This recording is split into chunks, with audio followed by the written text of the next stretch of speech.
केजरीवाल तो दिखावट करते हैं। उन्होंने बहकाया 30-40% वहाँ वाल्मीकि समाज और जाटव समाज, उन्होंने ऐसी लॉलीपॉप दिया। अगर वो वास्तव में बाबा साहब के मिशन को लेकर चलने वाले होते तो उन्होंने राज्यसभा में 10 एमपी भेजे हैं, एक भी शेड्यूल कास्ट का या ओबीसी का एमपी नहीं बना के भेजा, मुस्लिम भी नहीं भेजा। तो ये तो सीधा सीधा देखिए, उसकी पृष्ठभूमि पहले से बताती है। वो आरएसएस के से जुड़े रहे हैं, पुराने उनके संबंध भी आरएसएस के। भागवत और जो हमारे मोदी हैं माननीय प्रधानमंत्री जी, सारे लोगों के साथ उनके चित्र और उनकी शाखाओं में, चाहे वो जो पहले वहाँ इन्होंने दिल्ली में धरना प्रदर्शन किया था, वो पूरी आरएसएस की टीम थी, उसमें रामदेव भी है। ये सारे लोग जो हैं व्यापारी वर्ग, इन्होंने देश को कैप्चर करने के लिए और इसको आगे लाए थे।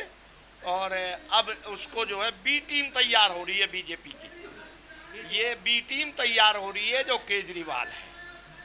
इसकी मानसिकता दलितों अल्पसंख्यकों के बिल्कुल भी पक्ष में नहीं है। केजरीवाल जी की राजनीति का अंत हो गया है, क्योंकि 22 जो प्रतिज्ञाएं हमारे राजेंद्र पाल गौतम जी जो उनके सामाजिक कल्याण मंत्री थे, पहले संदीप वाल्मीकि जी तो मंत्री थे, जब उन्होंने बहुजन की बात की, उन्होंने दलितों दबे कुचलों की बात की, उनको हटा के साइड कर दिया, उनसे इस्तीफा लिया। इसलिए जनता जान चुकी है इस बार धराशायी हो जाएंगे और केजरीवाल जैसे पैदा हुए ऐसे गधे की सींग की तरह इस चुनाव में चले जाएंगे। सबसे पहले मैं आप और सभी देशवासियों को विश्व रत्न बाबा साहब डॉक्टर बी.आर. अम्बेडकर और विश्व के त्यागी तपस्वी महान पुरुष काशीराम जी के श्री चरणों में नमन करते हुए आप सब देशवासियों को सबको मेरा जय भीम। आप जो परिवर्तन होता है वो हमेशा कहा गया है कि चेंज इज ऑलवेज बेटर। जो हमारी पार्टी की राष्ट्रीय लीडर बहन कुमारी मायावती जी हैं, उन्होंने इमरान मसूद जैसे नौजवान, ओजस्वी और पश्चिम के बजवी बड़े ही मजबूत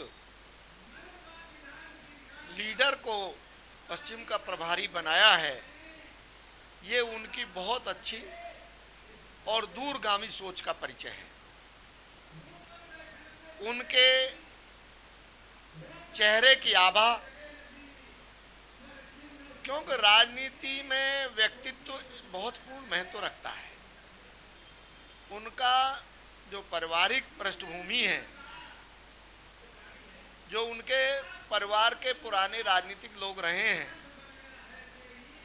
उनके बीच में उनकी सोच, बहुजन की सोच और देश के जो बाबा साहब द्वारा जो संविधान बहुमूल्य दिया है, जिस पे बहन कुमारी मायावती बड़ी गंभीरता से चिंतन मनन करके इस देश के अंदर, जैसे बाबा साहब ने काफ़ी विकृतियां झेल करके अपने आप को संयम में रखते हुए इस देश की व्यवस्था पे कामयाबी पाई थी, उसी तरह बहन कुमारी मायावती आज भारत के अंदर बाबा साहब के और महान पुरुषों के जीवन पे जो कार्य कर रही हैं, रचनात्मक कार्य कर रही हैं। भले ही वो बोल नहीं रही हैं, वो आयरन लेडी हैं। उनके विचारों का किसी को सोच की जानकारी नहीं है। वो बहुत गंभीरता से मंथन करके, विचार करके अपनी पार्टी में बदलाव करती हैं और जो माननीय मसूद जी को लाई हैं, इससे परिवर्तन होगा, पार्टी में ताकत आएगी। जहाँ जैसा जब चश्मा लग जाता है, जब चश्मा लग जाता है तो उस मंच के माध्यम से आदमी अपने आप को मेंटेन करता है। वो मजबूरी रही होगी। आज जब हर तरह से भारत के अंदर भारत के संविधान को, इस देश के मालिकों को, अल्पसंख्यकों को, बहुजन समाज के लोगों को, सभी धर्म के लोगों को आज जो आडंबरवाद की व्यवस्था चल रही है, जो मनुवाद की व्यवस्था देश को कब्जा करना चाहती है, जो कभी जय भीम नहीं कहते थे, आज मुस्लिम समाज भी सबसे आगे बाबा साहब का संविधान लेकर के सिर पे खड़ा है तैयार। वो पहचान गया कि अगर हमारी सुरक्षा, देश की अस्मिता, देश की अखंडता अगर कायम है तो वो भारत के संविधान से है। पश्चिम उत्तर में ताकत आएगी। इमरान मसूद के आने पर सही कार्यकर्ता को मौका मिलेगा। देखिए, राजेंद्र पाल को बोला गया है इस्तीफा के लिए, कोई आदमी लाल बत्ती गाड़ी छोड़ना नहीं चाहता।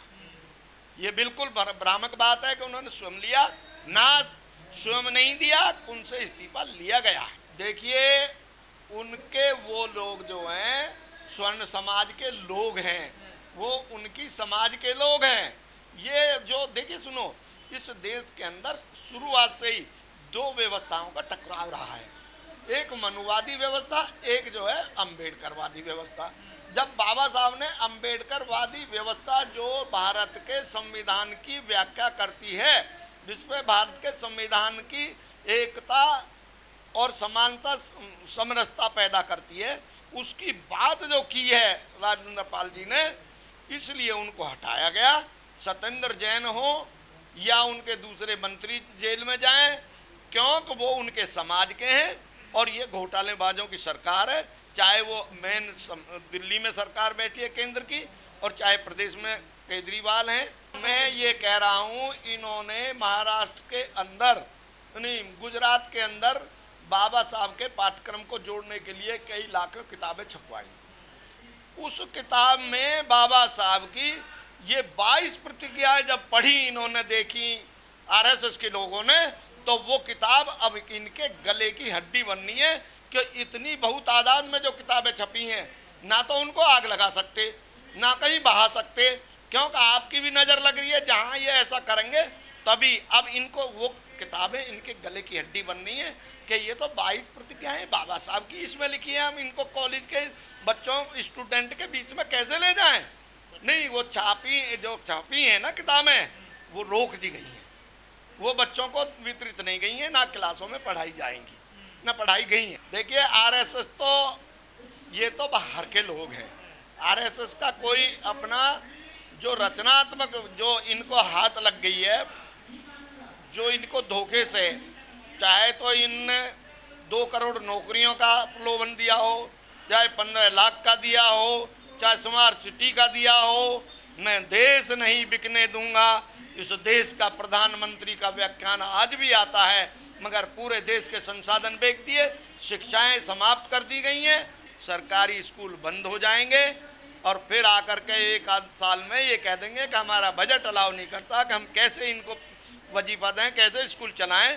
तो फिर ये मनमानी फीस पे जो आज जो है ये 1100 रुपये दे रहे हैं, ये 11,000, 10,000, 5,000 इसकी फीस कर देंगे, तो जो मजदूर गरीबी की रेखा में वो नहीं पढ़ा पाएगा। ये बड़ी सोची समझी है, और बाबा साहब के लिए पूरे समय से ही ये रहा कि किसी भी कीमत में बाबा साहब को शिक्षा ग्रहण न करने दी जाए। इसी तरह ये दलित समाज में जब से शिक्षा का जो ज्योति जगी है, इनके जो मनुवादी हैं, जो आरएसएस के लोग हैं, इनके पैर उखड़े हुए हैं, और बहुत जल्दी ये 2024 में ध्वस्त हो जाएंगे। जय भीम,